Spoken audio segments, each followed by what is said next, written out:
CBS 47 Eyewitness News begins with breaking news. Good afternoon. I'm Adiris Babb. We do begin with breaking news today. Congressman Jim Costa sent a letter to a handful of federal agencies, including the FBI and the EPA. Now, they're calling for transparency in the illegal lab investigation. It's a letter you're only going to see on our station. Now, back in December, Reedley Code Enforcement discovered the lab on I Street.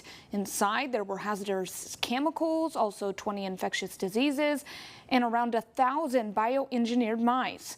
Now there are several federal investigations, and Costa says in the letter that the city of Reedley has hundreds of documents from the lab that could help with the investigation on the federal side. Now he also says if the agency needs him to bring anything forward legislation-wise to help with the investigation, he will do so.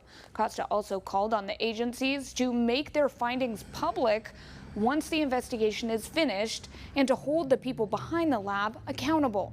In the letter, Costa wrote, quote, "Due to the conceivable public health and safety impacts that this laboratory could have had on my constituents, we deserve to know all the facts. Light must be shed on this issue so that other constituencies are spared from similar situations," end quote.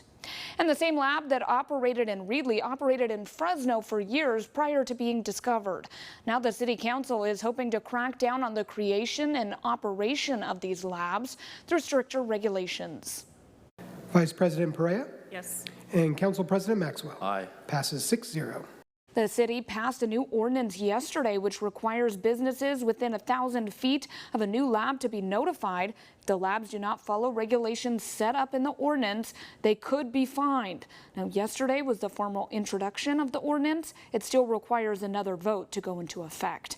And for continuing coverage of all of the stories that we have done on the lab so far, download our app or head over to our website. It's listed on your screen, yourcentralvalley.com.